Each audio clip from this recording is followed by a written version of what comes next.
All right, a good afternoon to those of you on the East Coast. Good morning to those of you on the West Coast. I'm your host, Brandon Troy, also co creator of Movers and Shakers Unlimited. Thanks so much for joining us wherever you're watching from.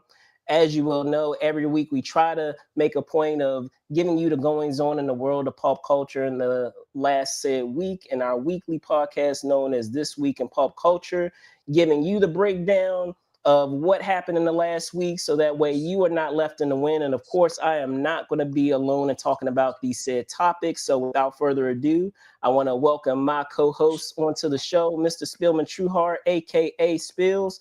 What's going on, sir? What's going on, ladies and gentlemen? How you doing? We are fresh to death, ready to party. How's it going? It's going good. It's going good, man. So, Spillman, we did have a good deal of things go on this said week.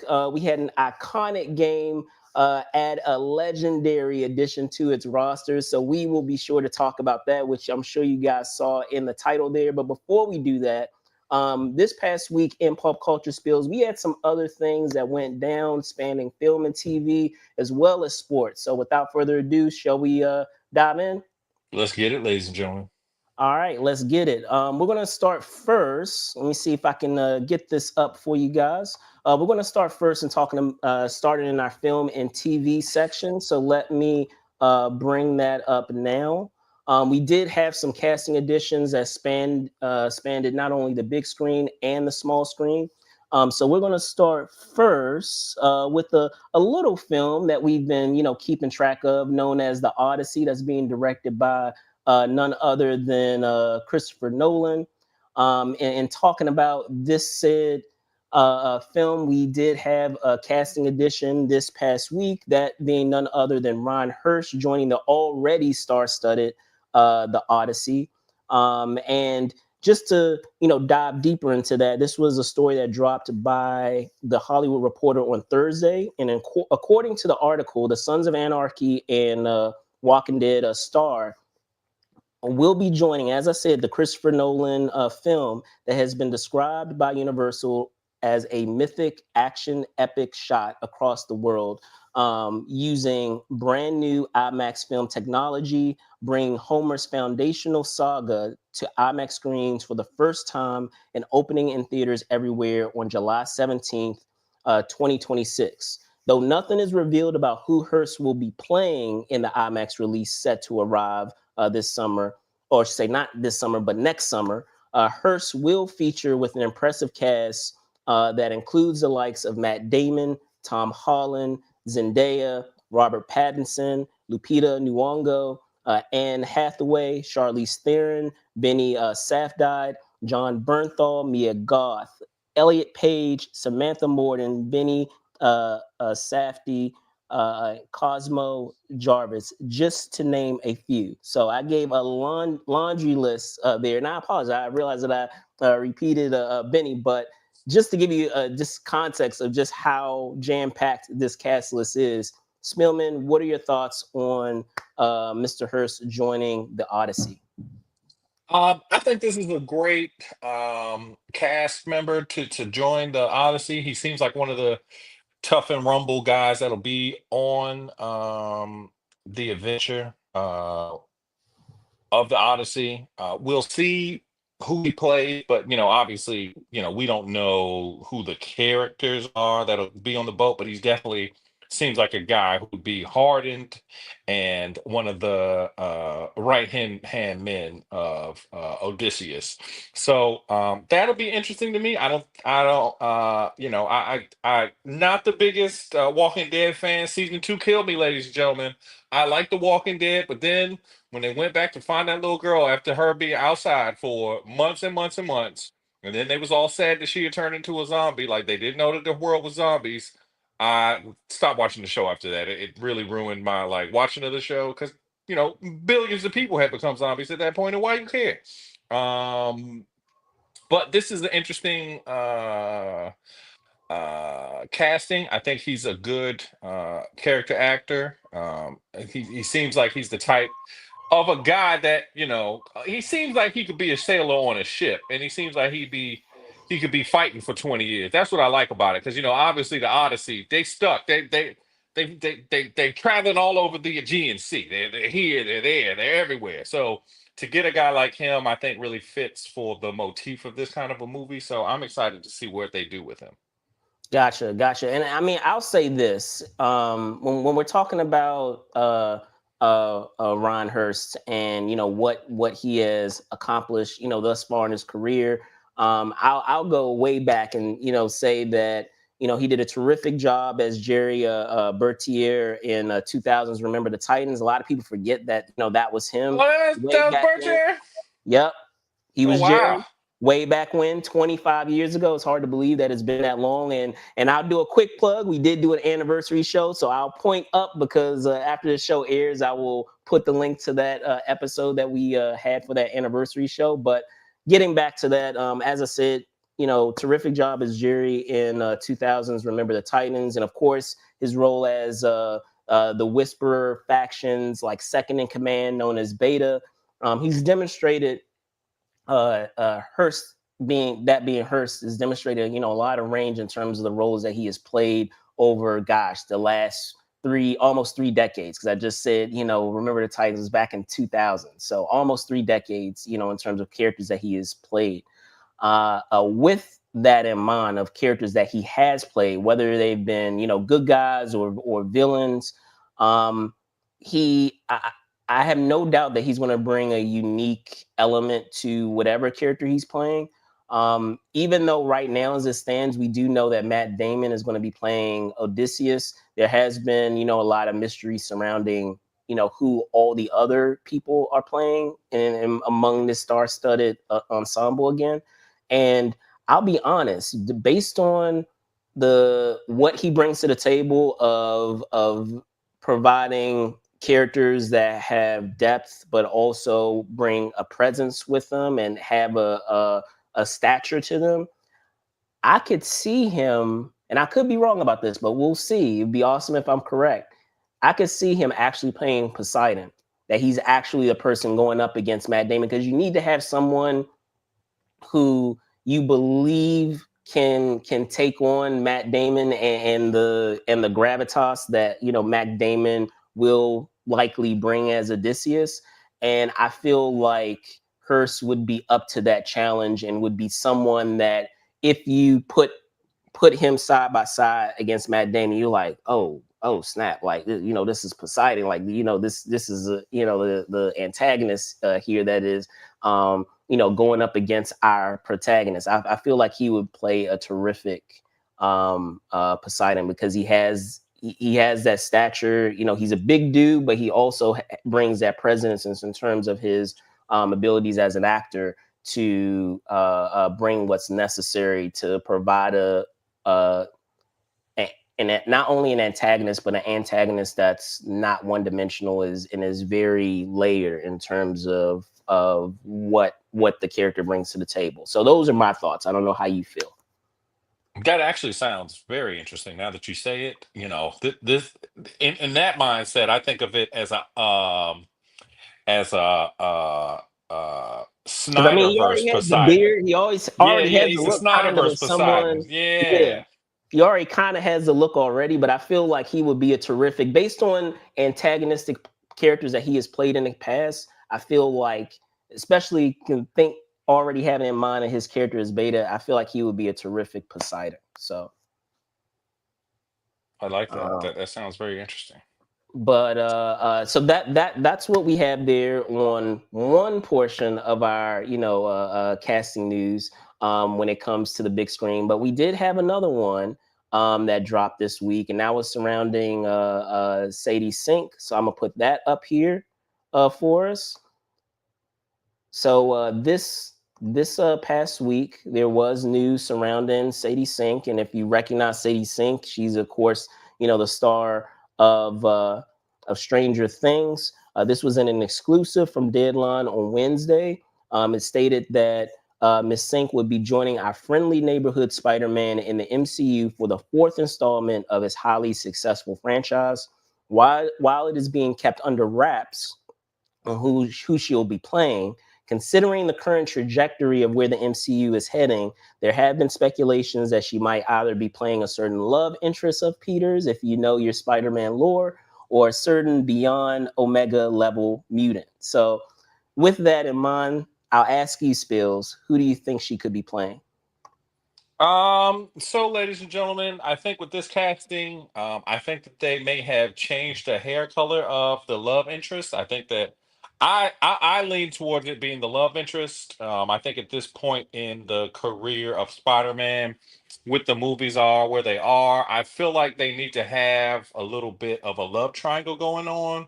Obviously they had Liz Allen, his girlfriend kinda in high school.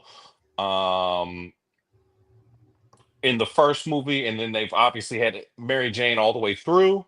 But I think this is Felicia Hardy, the Black Cat. There's been a lot of media that Marvel's come out with the Black Cat in it. I just think, Black Cat obviously is one of Spider-Man's best rogues, especially if Spider-Man is now revealed as Spider-Man like he was in the last iteration of this film. Also, if you look at the old lore, Black Cat was kind of talking to Spider-Man during the time that he had the alien symbiote, and almost assuredly this Spider-Man is going to have the symbiote when they first did the run back in the 80s. So I think it's going to be a love triangle situation between between Peter Parker, Mary Jane, and Felicia Hardy slash Black Cat. I'm interested to see that. I don't think she's Jean Grey. That would be strange. Why would Jean Grey be in a Spider-Man movie randomly? I get that they're trying to mix the characters together, but Jean Grey and Spidey really don't cross paths in the comic book, so that just doesn't make sense to me. What I about hear you, you. Brandon? How do you feel about it?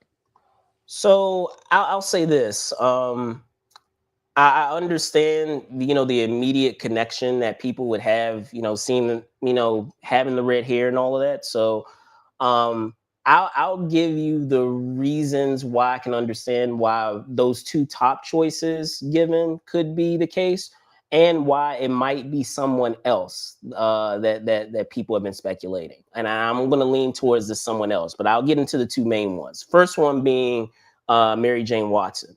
We already kind of had that story arcs thus far in the Spider-Man, universe thus far that we've had with MCU of having Mary Jane Watson with the Zendaya character. So, I feel like it would be repetitive to try to do another quote unquote version of Mary Jane Watson, because we've already kind of had that story arc. And yes, you do have the multiverse, so you could say that she is another iteration of Mary Jane Watson.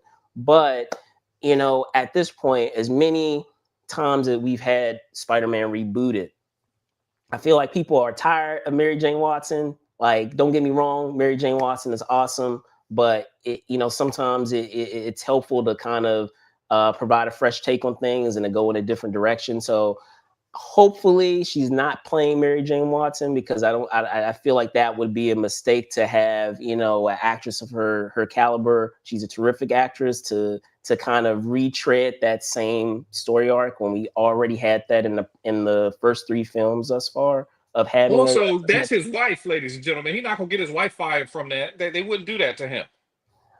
that too, but I wouldn't cross Zendaya River. Zendaya is doing just fine in terms of her No, I'm career. just So I saying. don't think she needs a. I just feel like I But seen the but I'm clip just of saying, I Zendaya feel like it at. would. Go ahead. I said I feel like I seen the clip of Tom Holland at Zendaya's house, and her whole family was calling him Spider Man. They not about to fire Zendaya if his whole family call it like if her family call him Spider Man and he at their house. That's his woman in real life. Like I get that this is movies and stuff, but you don't get your wife fired. Like if they want to keep Tom Holland, they gonna keep him happy and keep her I, as Mary Jane. I understand your approach, but I would use your approach and approach it differently, in that you don't waste having Zendaya in your movie for three movies to already play a story arc for yet another character to redo that same story arc. I feel like that would be disrespectful to have her in those three movies and to do that story arc and to redo it again. So I'm coming from the same perspective from you, but not necessarily from the financial perspective, more from the, I guess, the artistic perspective of portraying that character. I feel like that would be a waste. Going into the Phoenix, the Jean Grey of it all, I understand that too, because if memory serves, Jean Grey was born and raised in New York, so it's not like, it's crazy to believe that she would be in New York. But when we're talking about Jean Grey, just the character itself brings so much baggage, because not only are you talking about the idea of having mutants, you're also talking about the lore of the X-Men. And are we really ready to bring in that lore of the X-Men while we're still trying to wrap up this multiverse saga that's supposed to be wrapping up in the next couple of years with Doomsday and Secret Wars? I don't know if Marvel, if the MCU is going to try to bring something that massive in terms of story into what they already have that exists, when they're trying to currently wrap up or close off a certain story arc. It would make more sense for them to start, diving in deeper into that post Secret Wars. And don't get me wrong, like we've had mutants pop up, and we've had them peppered here and there. We have what, Miss Marvel. Spoiler, I'm sorry, but I mean, the series has been out for a while. But with Miss Marvel, it was revealed that she was a mutant. Of course, we had from Wakanda Forever, we had Namor, who's a mutant. And we've had other characters, pop up in that same regard. But even as the MCU is peppering said characters into the existing lore right now, while they're wrapping up their current story arc, I just find it hard to believe that they will bring that massive of a character into what currently exists right now, because I feel like it would be a distraction to what they're trying to do and what they're trying to wrap up. Now, the third option, which I kind of lean more into, that has been going around, and I don't know if you saw this, Spills, is just the idea of her potentially playing a Firestar. Oh Those that yeah, that'd be cool. I think that'd be those very yeah, cool. those And that she are wouldn't even not have to get a familiar. dye job. Yeah, I was about to say, those who may not be familiar with Firestar, if me and Spillman are gonna age ourselves a bit, but going back into the early '80s, there was a Spider-Man, animated series called Spider-Man and His Amazing Friends, and it had, Spider-Man, it had what is it, Iceman, and it had Firestar. And Firestar was in there because, kind of similar to what you have with the DC character with Harley Quinn, she was created for that show because at the time they didn't have the rights to be able to do the Human Torch, so they created Firestar. But once the show had already got going, they ended up retconning Firestar into the comics. And just as the name would suggest, having the abilities with fire and things of that nature. So like I feel like that would be an easy way to not only kind of to bridge the gap, because she is a mutant. That would be an easy way to kind of bridge the gap between having her in the, having someone who is a mutant featured in the existing lore of Spider-Man. But it also allows you to not have to retread the Mary Jane arc by having someone else who's different from Mary Jane be in the world of Peter Parker. So I feel like she kind of checks off all those boxes in terms of what you're trying to accomplish. It allows you to kind of slightly, what is it, softly reboot what's happening with Spider-Man. Because let's be honest, by the end of No Way Home, they basically rebooted softly the character of Spider-Man by him kind of starting from scratch. So I understand why there was a lot of thought that, okay, maybe this is Mary Jane because they're restarting him again, restarting his his story arc again. But I feel like they can still have that of having someone that he had, adding someone that he has a relationship with, but also having your cake and eating it too, by still slightly providing that connection to mutants and X-Men and all that lore there,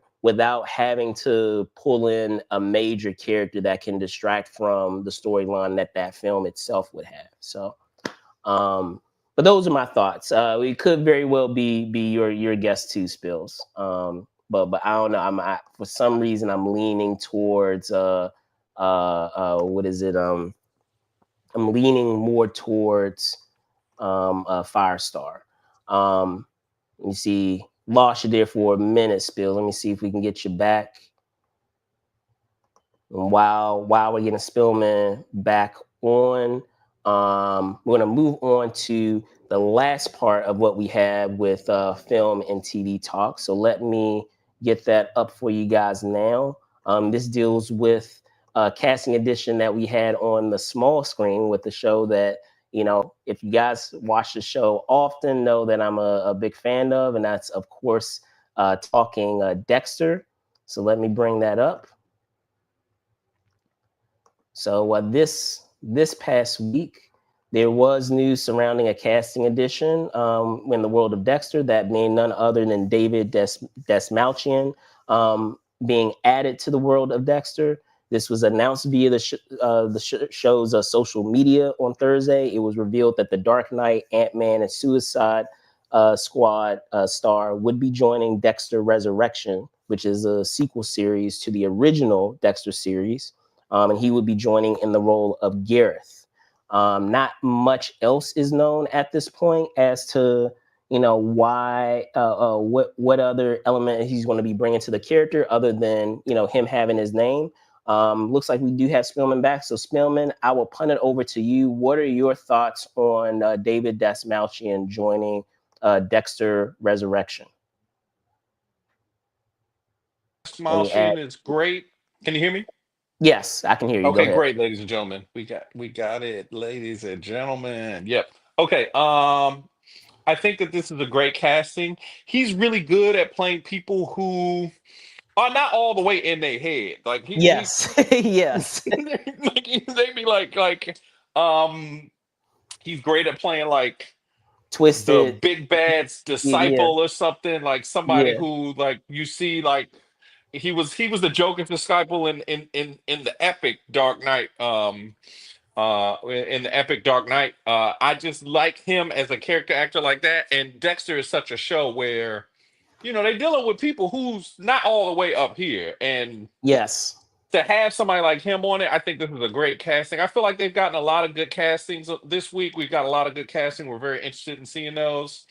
I just think that that is great. I like him as an actor. He seems like a kind, like I'll describe him to you, ladies and gentlemen. If you was on the train and you see him get on the train, it's a good chance you're gonna go to that next car. It's like, nah, I'm not about to be in this tunnel with this man like this. I don't want to be in the same room as him for too long. I could go ahead and just step out to this tunnel.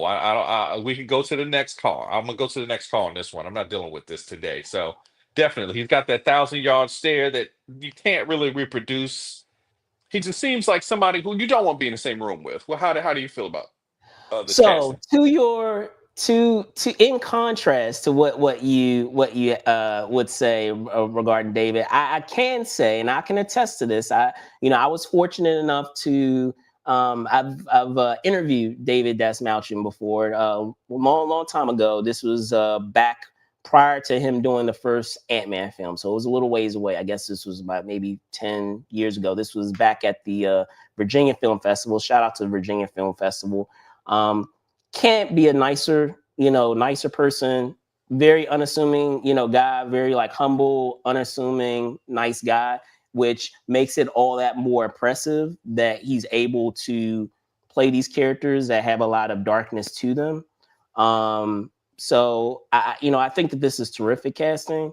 It's right in the wheelhouse of other projects that he's done. The fact that we're just now seeing that he's added to it, like in my head, I'm like, duh, of course he should have been here. How come he hasn't been in here in this, in this series? Why is he just now getting on this series? He should have been on this series, a while ago, a while back. Considering, the what he brings to the table as a character actor, and the fact that he fits perfectly into this, wheelhouse in this world of Dexter, this crazy twisted world of Dexter. So I mean, you spelled pretty much everything out for me, Spill. So I don't feel like there's much else to say here. But excited to see, what are the details surrounding his character. As I said, the only thing that has been revealed thus far is that he's playing a character named Gareth, but outside of that, there hasn't been much else shared. So I will be interested to see how how his character figures into the story of this sequel series, and how he will interact with Dexter Morgan. And there'll be a little bit more about that later on, so stay tuned uh, regarding Mr. Dexter. So, but that's going to wrap up for what we have with film and TV talk. So I will bring that down here, and we're going to switch gears over to our sports segment known as Sports Cooler Talk. And we did have quite a few things that happened, whether we're talking about an anniversary of sorts, talking about a personnel change that's happening with the Spurs, or an incredible historic feat, done by none other than Mr. Steph Curry. But we're going to start first talking about the said anniversary and bring that up now. And this past week, we did have, as I said, an anniversary, a 5-year anniversary, in which the NBA had suspended its season due to, of course, the COVID pandemic. Um, so much has changed, and then this anniversary, came about as of Tuesday. So as of Tuesday this week, it would have been 5 years since we had that said announcement made by the NBA saying that they would be suspending the rest of the season.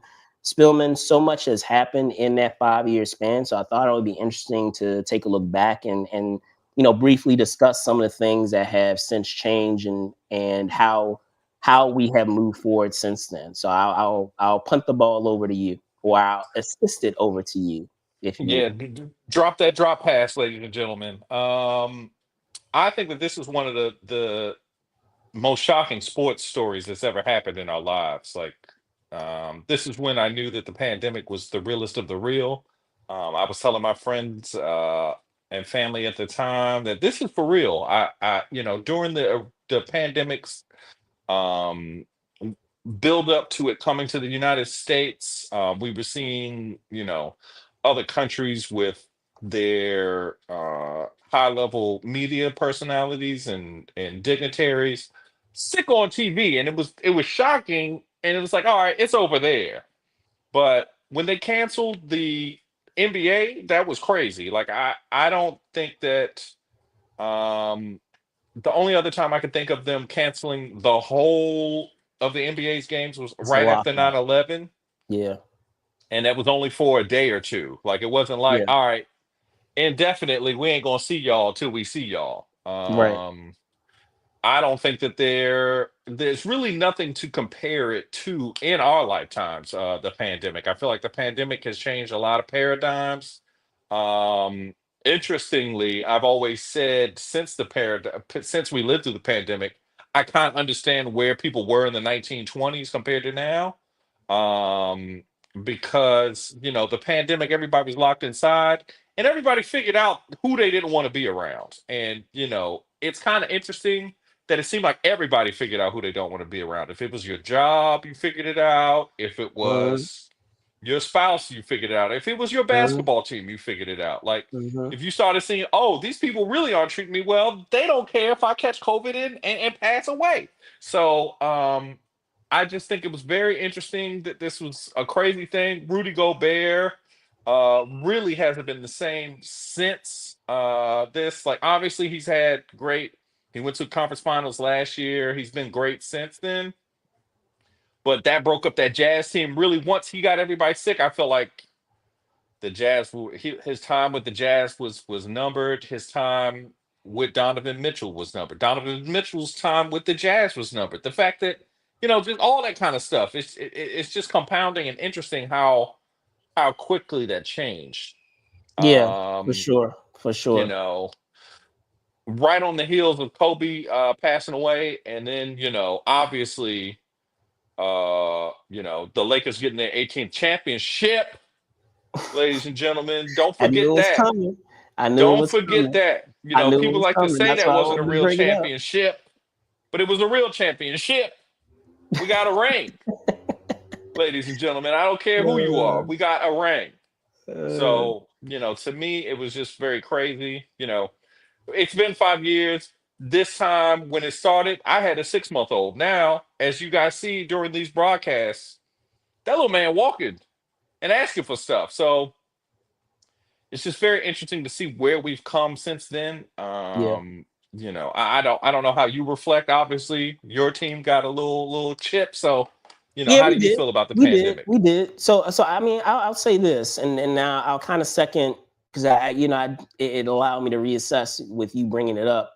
Just that idea of how it was a paradigm shift of folks, just like you said, reassessing, their state of life within that time, and then it was a multitude of things, just as you said, whether it was personally in relationships that they had, whether it was professionally in changing the career path that they had.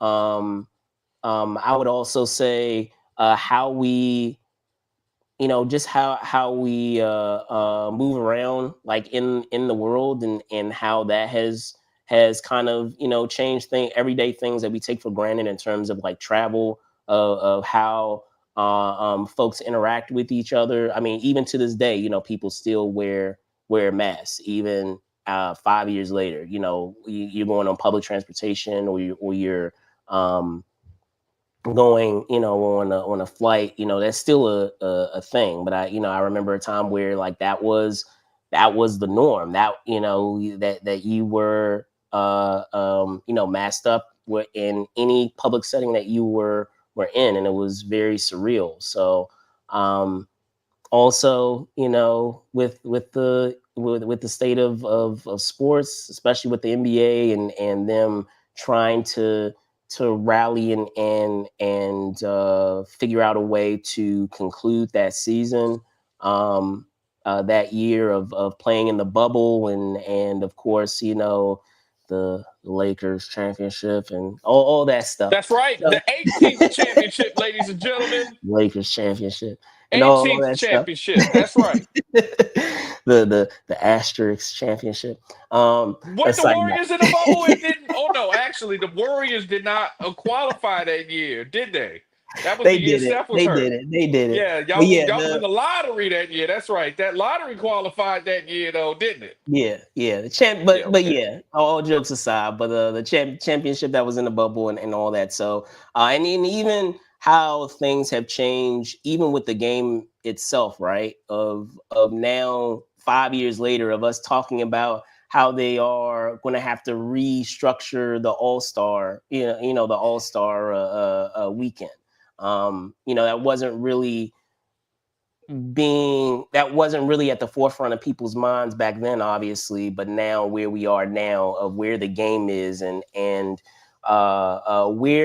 where we are also with um, the faces of the league currently, because I remember even during that time, Anthony Edwards, he was still trying to find his way, and that was before he kind of had his like renaissance, if you will, in the last couple of years. So but we also we always saw like glimpses and previews of what he was capable of, because I'll never forget, I want to say it was during that bubble where he had that highlight that we see a lot of times, where he posterized, I can't remember who it was, he went baseline from like the corner three and posterized and landed on them. I remember like Yeah. he fell on them Like the after.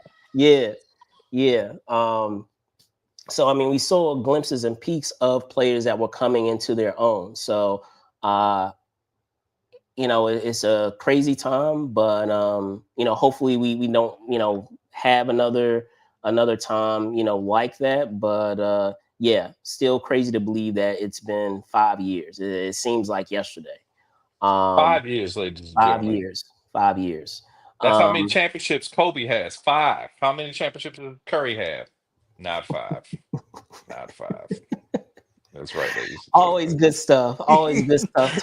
Talking basketball and talking Jordans, talking the goats six championships. But I digress. That Kobe was trying to hit, but didn't. But shout out to Kobe. Great, iconic Kobe. Still shout out to him. Doesn't get enough credit that he I will does say deserve. this since we're going on this.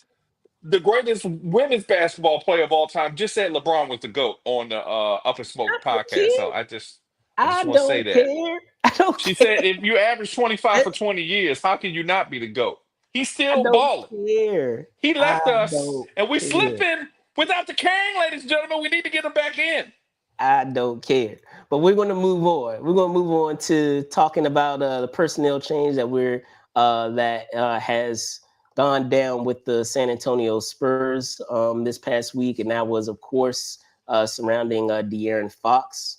So this was a story by ESPN's Sham Charania that the San Antonio Spurs, De'Aaron Fox, would undergo season-ending surgery Tuesday to repair tendon damage in his left pinky. You probably see it there in the picture. This was a injury that was originally suffered during training camp back in October when Fox was playing back then with the Kings. Of course, as you well know, by the trade deadline, he moved on to the San Antonio Spurs. But, he's been playing through the ailment all season. And just giving you some insight into Fox's impact, he joined the Spurs from the Kings at the NBA trade deadline, as I just mentioned, and ended up playing 17 games for them. His best game for the Spurs was 32 points, 11 assists, and 9 rebounds and a steal. So, doing, scoring a double, and he came. This was in that game that he had in that double that came Wednesday night in a 126-116 win over the Dallas Mavericks in San Antonio. Across his 62 games for the Spurs and the Kings collectively, he has averaged 23.5 points, 6.3 assists, and 4.8 rebounds. He has posted the only 60-point game of the season on November 15th against the Minnesota Timberwolves, which sent the Kings' franchise record for points in a contest. So Spills, I already kind of have an idea what your answer will be, but I'll ask anyway. Was it the right decision to bench Fox for the season? I think the Spurs have punted on the season, honestly, ladies and gentlemen. They lost their head coach recently. Yes. Obviously, they lost their franchise player in Victor Wembanyama. Yes. They just traded for Fox, and I guess obviously this is a pretty major injury, and he's going to require surgery. So, excuse me. Yes. Easy. Sorry about Yes. that. No, Sorry you're about that, fine. guys. I apologize, ladies and gentlemen. But I assume that they're just going to move forward with punting on the season, knowing the San Antonio Spurs. They be getting lucky in in Draft. the in the lottery. So Mm-hmm. they're trying to get them lottery coins so that they can get Cooper Flag. I feel like they're gonna get Cooper Flag, who also got hurt over the weekend. Yes. Um, you know, I feel like they may punt on him for Duke, but I don't know. Duke might be trying to win for the first time in the post Krzyzewski era. I don't know how we feel about that. But I think that this is going to definitely, the Spurs are the Spurs. I think they was in the bottom four in the West. So, there's only so much that they were going to do with Fox. And, Yeah. he was just, doing wind sprints essentially. They are currently 12th in the West. So, Yeah. Yeah. Yeah. that they're just going to punt on that. It's sad to see him get hurt, but it may work out in the long run for the franchise because they weren't going to win this season, Yeah. with all the moves that they made and with Wembanyama getting hurt. Indeed. Indeed. I mean, So I second everything you said in that. What value would it have added of allowing him to continue to play and finish out the season? You could have potentially caused the injury to worsen, which is not a good look if just acquired De'Aaron Fox. You want to have De'Aaron Fox at 100%, and if there isn't any value added of having him play, just as you said, Spills, you already lost your head coach. You already lost your other, your perennial franchise player. So it wouldn't make sense to continue to have him play. So I feel like it's just a decision that makes sense that you would have him sit the rest of the season out, so that way you can get him to 100%. And just as you said, there are implications in terms of the personnel that you're able to get based on how the season ends up of being able to add some other pieces to your team. And as it stands right now, I know there have been rumblings that some other players may potentially join. So that would be interesting to have Fox, to have Wemby, to have potentially to have Cooper. But as I said, there have been other rumblings, potentially maybe get Durant. We'll see. That would be an There's insane no way they're run. gonna get Kevin Durant. I don't. I'd bet you any amount of money they're not putting no kind of. They're not getting rid of any draft picks. They're not getting rid of anything for the Wemby era. That doesn't make any sense. Um, I hear you. That would be They won't. great. They won't get rid of. You don't think they're going to get rid of Castle? No, I don't think so. I don't think so. I don't. If they would, it wouldn't be for somebody like Kevin Durant because you're gonna have to send picks. Because Fox and Wemby are the only two people that they would possibly want on the roster currently.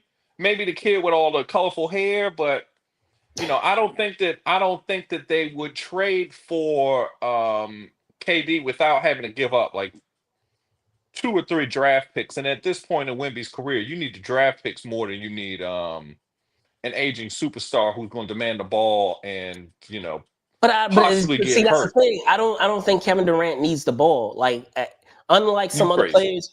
No, no, no. Unlike some other players that need the ball in their hand, he can come off of screens. Like he demonstrated that in his time with the Warriors, that he doesn't need to be a ball heavy, player. He can come off of screens, and you can get him the ball in other ways with him being in movement for him to still be effective. He's one of the Was few he doing that stars. with 2 All-Stars in Phoenix? No, but that's also because No, of he was not. That's right, that's ladies and also gentlemen. because of the personnel that you also have on that team. When you have the personnel that is able to facilitate and give you the ball, then you're going to be able to do that. Uh, Because we can okay, we can sure. also He didn't agree. do. Did he do that? Did he do that with the Nets when he had Kyrie and James Harden? Because he definitely didn't do that with them. What are you talking about? When they were all on the floor, he did do that because They was passing the ball to KD. They Harden was was a they. Harden was a facilitator. He was It used to was being Bel a Air shooting guard. Academy. Bel He Air was used. Academy. Nah, he was when Give the when ball Harden to joined Kevin. that team. You can let me see how objective you're going to be. When Harden joined that team, he was used to being the guy and being playing off the ball, being a shooting guard. And when he joined the Sixers, or I should say not the Sixers, the Nets, he had to readjust to the type of player that he was. Instead of being someone who was a score first guard, he had to be a facilitator, right or wrong. I want to Did he see have right to or be a wrong. facilitator? I guess, but to me, I feel like Kevin Durant is and always will be a ball dominant player, more so I than than disagree. than um than De'Aaron Fox, I who disagree. takes a lot of shots. I just don't think that Kevin Durant is a good fit for that team. He don't want to play no defense and he don't buy into stuff. He be pushing coaches and stuff. I don't want to see that. He's at the point in his career you don't need that old man. Unfortunately, I hate to say it, because I'm a little bit older than him. I'm a little bit older than him, but I just think that Kevin is at the point in his career. He might come back to. I feel like he gonna go back to Oklahoma City. That's where he's gonna go. He's gonna go to Oklahoma City and try to give those people what they so desperately need is a championship. He's gonna show the young boys how to win because they haven't learned how to win yet. But or maybe he plays here. Maybe he come to let his mama see him play before he go Nah, home. Because no, he no, said, but also he said he's never going to play here. But San no. Antonio, I don't think. Nope. I don't think I think that would be cool. Like that's a great 2K trade, but in real NBA terms, I don't think that's a good trade. I don't think stylistically, sure they'll both be real tall people out there with long arms and stuff. That'd be great. I love it for the tall guys, but I don't think that that's going to happen. I mean, that'd be cool, But let me but let me give you an idea of that lineup though. I could care less who's at the 5, but at the 1 you have Castle, right? You have no. Let me switch that. You have Fox. Fox, You have Fox Fox, at the 1. You have Castle at the 2. You have what is it? the colorful KD. hair. No, you have KD at the 3, and you have Wemby at the 4. And What? if you want, you could throw Flag in there because he's still trying to learn his way. He won't be starting. He's coming off the bench as a 6-man. There's no way that Wemby's playing the 4. There's no way. I don't know why. What makes you think that that big old man is going to play the 4? That doesn't make no Okay, sense, ladies and so gentlemen. put Flag at the 3. Put Flag at the 3, and put KD at the 4. That would be impressive, but again, if they're getting KD, they're trading Flag. I just want you to know that if they get the number 1 pick, that's going to be for Kevin. Like that's what I'm saying. Like, why Mm. would you trade Flag for KD? You only going to get KD for possibly a year. You might be just renting him for a month because he's had bad wheels all this time. He blew an Achilles out when y'all needed him the most. He blew his Achilles out. Then he left y'all and rehabbed somewhere else. He should have stayed with y'all. Y'all could have Well, won way that was more that was a championships. personnel thing. That's it wasn't more of a KD thing. That was what's his name couldn't keep his mouth shut. But I will take the L for that. That was more so Draymond couldn't keep his mouth. Could But Draymond stop has some yapping. room to talk. Draymond, the reason why y'all won all them championships. He wasn't the only reason, bro. And don't get me wrong, I Draymond feel Green is like, outstanding. There's no ladies slight and against gentlemen, Draymond I've Green. always said this. That's the difference between Mark Jackson, good coach, and Steve Kerr, great coach. He saw that roster as it was constructed, a second round knockout team, a team that couldn't get past the second round, had troubles with their point guard play, and said, no, Draymond's a point guard. And then y'all won literally the most games in history. Uh, Literally. I know that we don't like to we say that also had Draymond two of is the good. greatest shooters of all But time. how were they That able to helped. be the greatest shooters? Because y'all had the greatest shooters when David Lee was the power forward. But they said, no. Let's get this David Lee kid out of here. Sure, we're paying him too much money, but we don't need him. We got Draymond. And, when y'all have Steph and Draymond playing, y'all be pretty good. Because He's solid, Clay but was we still playing that always need year that when third Steph player. was hurt.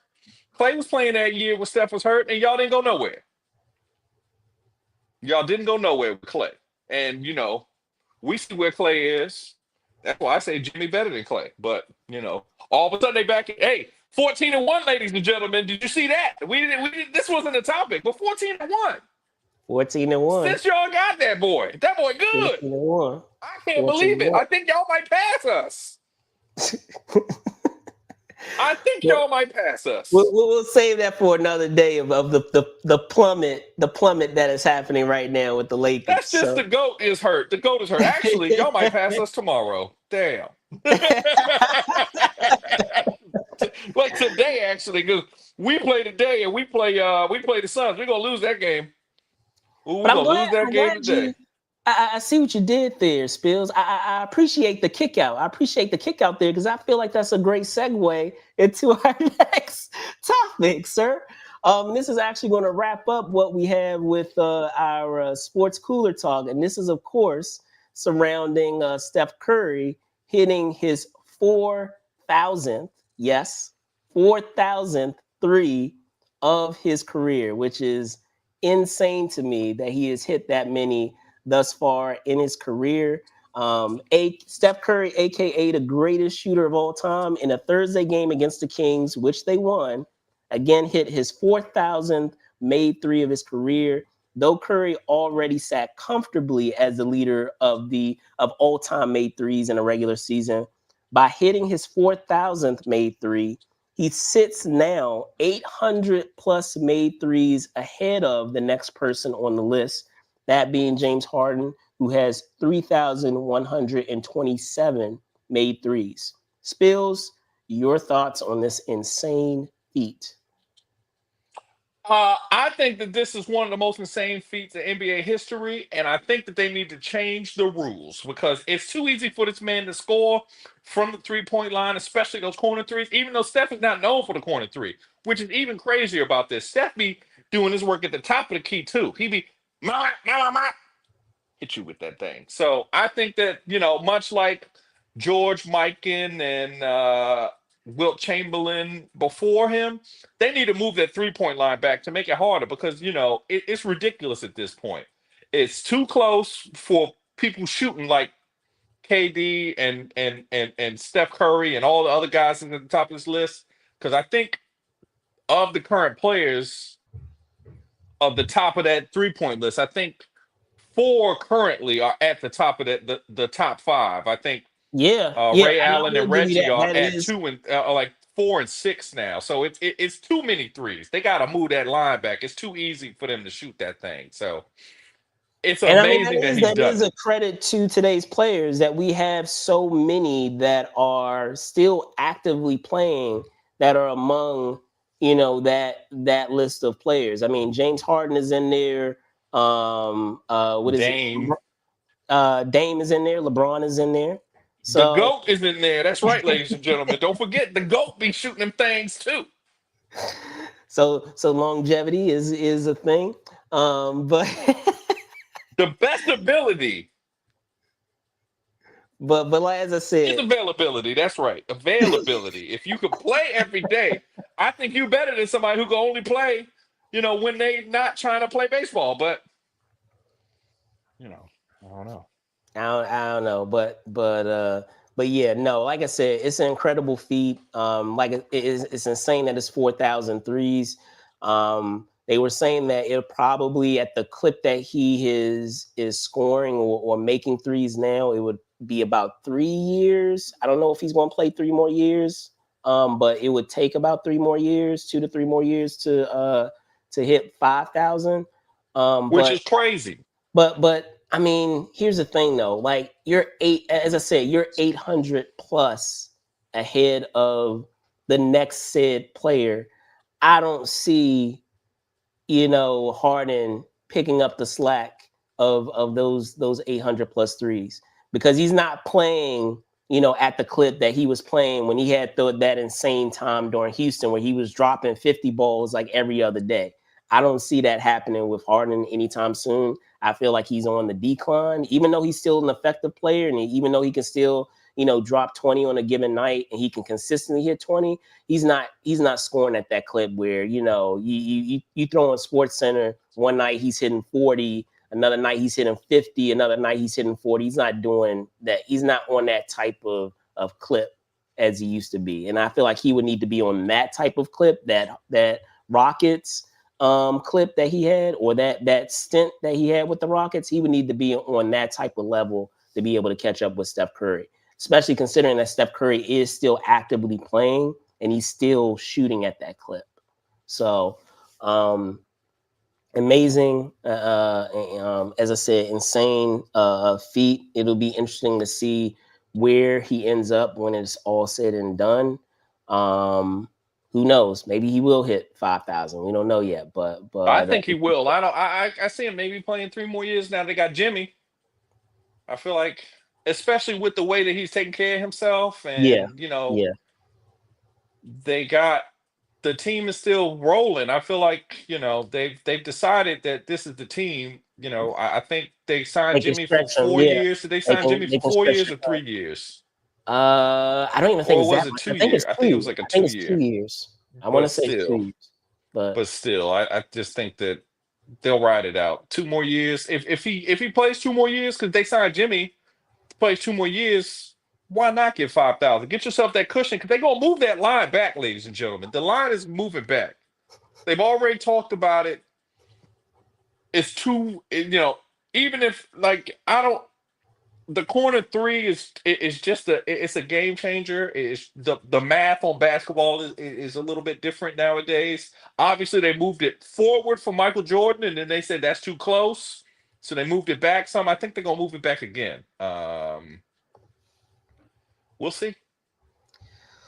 We will see, indeed. So that is going to wrap it up for what we have with our sports cooler talk. We're going to switch gears to our main topic today. Let me see if I can get this up for you guys and talking about, because I think this might be a first, Spills, of us talking games for one of our stories. So better No, late than. we've done a few Yeah, games. we've done a few, but Yeah, we've done a let me few say games. this: it's been a while. It's been a minute. So with that out of the way, we're going to be talking about our main topic story, which, of course, I'm sure you guys all saw in the title, and that was surrounding the addition of the T-1000 joining MK1. So we're going to be talking about that, but we figure it would also be fun considering, the addition of this said iconic character from the Terminator franchise, 5 possible DLC characters who should be added. But first, in talking about the T-1000, he had a gameplay trailer that dropped on Tuesday, and fans were given a peek at the character's signature moves, gestures, as well as his crazy fatality. The T-1000 is set to be available for early access players on March 18th, with full access coming a week later on March 25th, 2025. Spills, your thoughts on the T-1000 being added to the Mortal Kombat roster, Mortal Kombat 1 roster specifically, and what other 5 characters would you like to see included in future MK games? I will give you the floor. Okay, I think that this is a great casting. T-1000 is one of the greatest movie villains of all times. It's my favorite, my first R-rated movie and my favorite R-rated movie, uh, Terminator 2: Judgment Day. Arguably one of the greatest sequels of all time. It's between that one and Empire Strikes Back. To me, that's the one and two. I don't Cameron know, does depending on. great sequels. What can we say? Cameron does terrific sequels. So Yeah, I just feel like it's one of the GOAT movies of all times. I feel like it's one of the GOAT villain characters of all time. He took what Schwarzenegger did on the first Terminator and how he was a Terminator and made himself just as diabolical with less dialogue, which was interesting. He has less dialogue in that movie I think um than I think Arnold had in the original Terminator, but he's still just as menacing. This stare that he's got right here, totally scary. I'm scared of him. He's a bad dude. He just was doing all kinds of bad things. He was a real bad man, as they say. Obviously love Mortal Kombat. I like the bestialities and fatalities and the babyalities and all the alities. Lots of those that they do. Mortal Kombat is a great franchise, but I think I'm gonna start. Well, let's talk about how you feel about T-1000, and then we'll do our top fives. So, what do you think of the T-1000 edition? So I mean, it's a no brainer. I feel that he has been added as an added character. Mortal Kombat, I feel, has extended its life and has extended its interest in its lore, not only by doing a soft reboot that is done, with this MK1, but it's also garnered a lot of interest and kind of expanded the interest in the game thanks to downloadable characters that it's had over the last couple installments. I mean, we've had Leatherface. We've had let me see, the Xenomorph, Alien. We've had Joker. I mean, we had like so many different characters that, when you add them on there, they fit perfectly within the wheelhouse and the lore of Mortal Kombat, like the brutality and the craziness of Mortal Kombat. So I feel like it's a terrific, fit here, and so it was cool to see some of the callbacks to what you had from the T-1000's appearance in that franchise, whether it was the finger wag of that he has like towards the end of the film, or whether it is the use of his powers against different people, throughout the film. You have the scene with the finger point that you have when he's in the psychiatric ward. You have the scene with him creating the knife from his arm, when he's in the kitchen, when he's like disguised as the stepmom of John Connor, when he takes out the stepfather with the arm that turns into a knife. Even with they even have and I don't know if a lot of people like notices, or if you notice this, Spills, where he had when he does that the run with the gun, that he Mm-hmm. has in the scene when he's going after John Connor. There were a lot of great elements that call back to the film, which was really cool. So really excited to see that character pop up. But just as you said, with that, I felt that it would be a great idea to talk about characters that they have yet to add to Mortal Kombat that would be terrific fits, and hopefully, you know, maybe they come across this video, and they decide that maybe this would be a character to add. So I will shoot Pat, send the assist back to you, Spills. Who do you have as your top 5 that they should add? Okay, ladies and gentlemen, starting off number 5. One of the Transformers, be it Optimus Prime or Oh, Megatron, one of them. That would okay. be very cool Well, because you could Starscream, do but I like, got you. yeah, you could do a transform where they just hit you with the truck or something. That'd be very cool. Oh wow, I didn't even Um, think about that. That's awesome. Number 4, since it's a bunch of goblins and ghouls in Mortal Kombat, one of the Ghostbusters. Those proton packs could really do work. You could throw a trap out, throw somebody into the ecto containment unit or something like that. That would be very cool. Switching gears. We don't have a lot of anime crossovers because obviously this is not an anime game. Yeah. But the One Punch Man, he be Oh punching all wow. kinds of Yeah. bad guy villains. Yeah. Saitama, the Yeah. One Punch Man. Yeah. Number 2, I would pick. This is for Mr. Baby, my son, Lightning McQueen, ladies and gentlemen. I think getting somebody from the Cars universe, or Mater, when Mater got that fancy jetpack thing, that would be cool because he got guns and stuff. Mater got guns. And then finally, the number 1 person I would love to see in Mortal Kombat is the GOAT himself, LeBron James, ladies and gentlemen. Oh my gosh. Are you serious, bro? Not LeBron James. You had me going all the way up to I up know, to I number know, one. I I know. like You didn't I expect like it. the Transformer touch. I think that would be awesome. That'd be awesome if they The had. Transformers, no, Transformers definitely have That'd to be be in that awesome. game because I thought about it because they obviously already had the Ninja Turtles in Mortal Kombat. That was They did. already a thing, They did. and I think they did all 4 Ninja Turtles together. I thought maybe they could do a Powerpuff Girls, but that's too much like the Ninja Turtles. But having somebody like Megatron or something slide across the thing would be amazing. I think It that would. would just be the thing. It would. All right. So I would say I'm gonna do an honorable mention before I get into the top 5.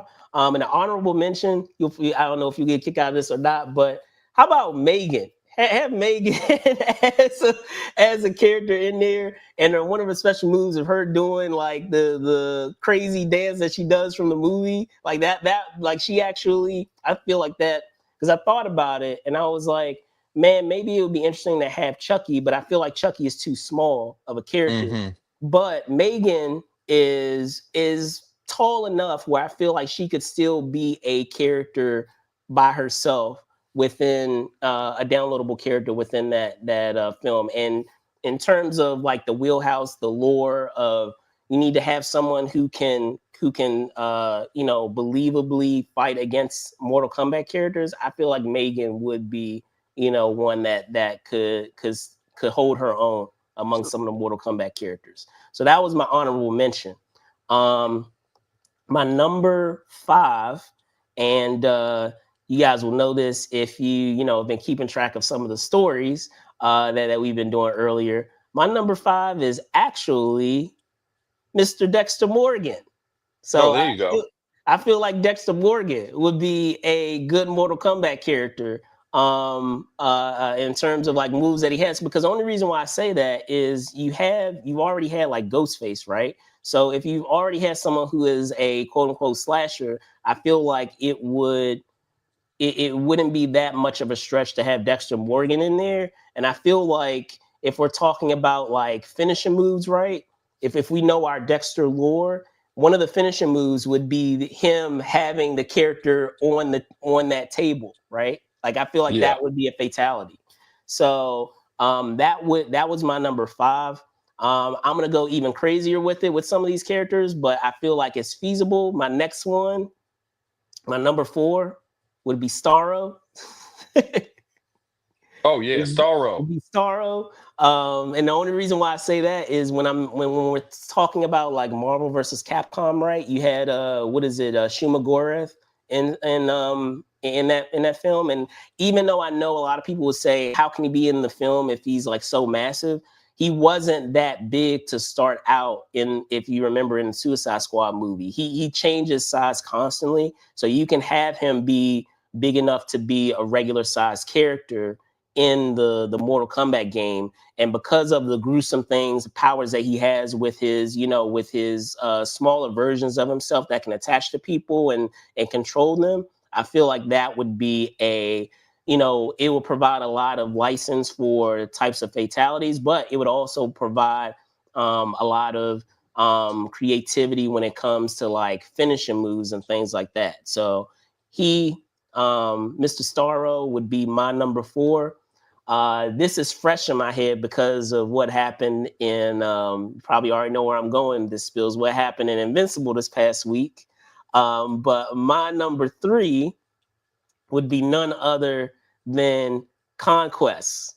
When we're talking about, you know, how gruesome and how like, you know, merciless Conquest is. And I mean, we already have a invincible character in there with Omni-Man being in Mortal Kombat, so I don't feel like it would be too much of a stretch to have another character in there. And I know now by having another invincible character that, of course, people, just like people would probably have Omni-Man fight against Homelander, they would probably have Comcast. I'm about to say Comcast, but Conquest, excuse me, Conquest fight against Omni-Man, which would be, you know, an insane fight. So I feel like he would be a terrific addition. He's, you know, incredibly brutal. There would be, you know, an endless amount of choices that you would have in terms of special moves that he could do, that are a variation of Homelander's moves, but you know, you can provide some variety with that. And then even with the finishing move, they can kind of do a repeat of what happened in the Invincible season finale, of what he did of driving Invincible through half of a city, you know, cityscape, and how brutal that was. You know, they could do a repeat of that in terms of fatality. So he would definitely act as my number 3. So let me see if I can get to my last 2. My number 2, and this is actually going in line with another DC character. And the reason why I bring up all these DC characters is because when we're talking about Mortal Kombat, I know Warner Brothers owns Mortal Kombat, so it wouldn't be that much of a stretch for them to add DC characters to this franchise without having, you know, a lot of pushback or difficulty in adding them. So my number 2, and this is also in line with Suicide Squad, will be none other than King Shark. King Shark, I feel, would be terrific as an addition in this in the Mortal Kombat franchise, and it could be, you know, the same version that you have in the Suicide Squad franchise. So I feel like he would be, you know, a terrific addition in that said universe. You already have creatures, you know, that inhabit the world of Mortal Kombat. So I don't feel like it would be a stretch of having a giant, you know, humanoid shark added to that mix. And then last but not least, let me see if I can get him up, and I'm surprised that this hasn't been done yet. I feel like it should have been done up to this point because he's absolutely perfect for Mortal Kombat. Let me see if I can remove one. Give me 1 second. Let me see if I can get him up here. But yeah, my number one would be none other than Pinhead from Hellraiser. I feel like he would be outstanding addition when we're talking about the world of Mortal Kombat, what he's capable of doing. You know, you could have moves that deal with him using chains that are off screen, of him, you know, transporting people through different, you know, universes and things like that. I mean, we've had Freddy Krueger pop up in the Mortal Kombat franchise, so I don't feel like it would be that much of a stretch to have Pinhead pop up in the world of Mortal Kombat. So, Spillman, I don't know what your thoughts are on some of those said folks. As I said, I'll run them down. You have Dexter, you have Starro, you have Conquest, Man, what is it? King Shark and Pinhead. I think Pinhead would struggle against LeBron, so I don't know. He is the GOAT. All things come through LeBron, so Pinhead is cool and all, but I don't feel like Pinhead could ever match the greatness of LeBron. But they Wow. both had their black eras. When LeBron was wearing the black mask, I feel like that would be great. You put the black mask on him, and then, like, for a finisher, he just like dunks on somebody or pins their shot on the backboard. Somehow they'll have a basketball. That would be wonderful. I think that would be cool. I just feel like LeBron has owned 2K for so long. People don't like it when you play with LeBron because he a cheat code. You can't stop LeBron James. He's the unstoppable force that we all wish we were. I think he'd be a great Mortal Kombat character, ladies and gentlemen.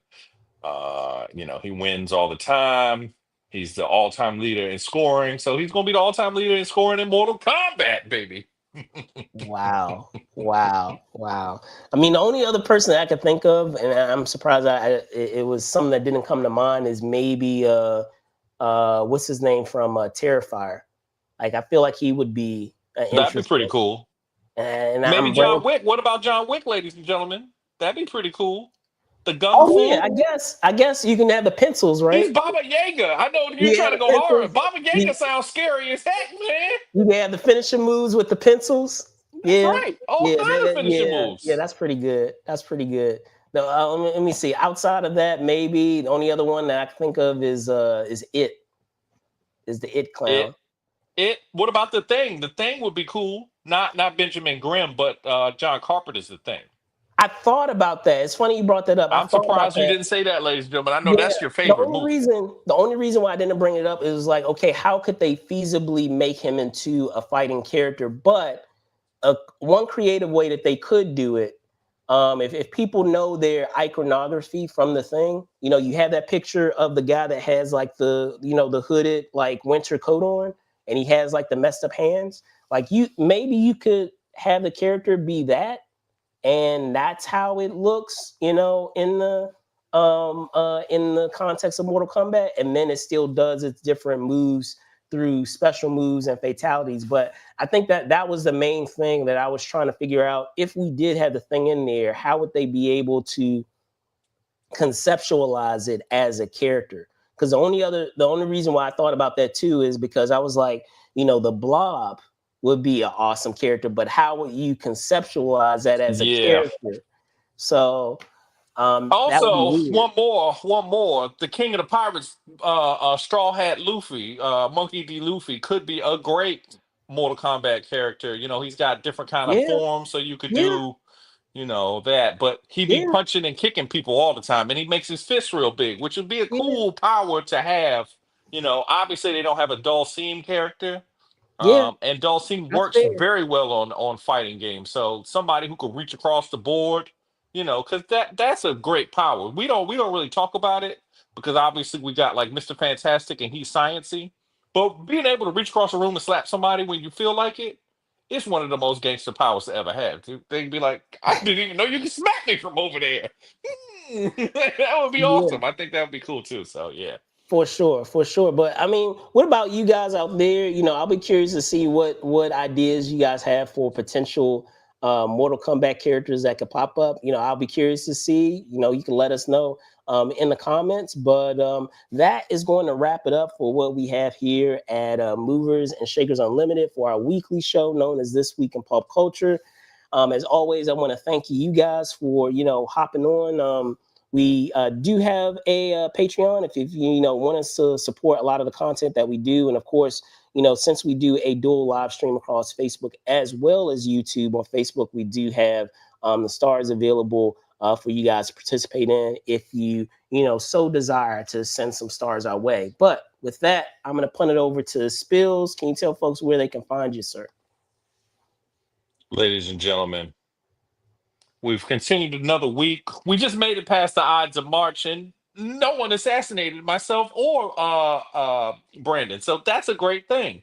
You can catch me on Instagram, Truly Spill. Please like and subscribe to the podcast and send us a little note and stuff. We work really hard on this show, and we'd love to hear how you guys feel about it. Tell us your favorite Mortal Kombat character, and also tell me why I'm correct and LeBron should be a DLC character. He been on Fortnite. Why can't he be on Mortal Kombat?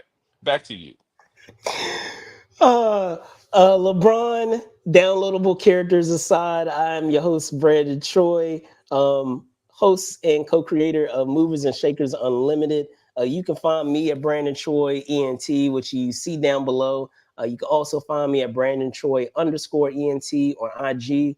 With that out of the way, thank you guys so much for watching. Be safe out there, and see you soon. Peace.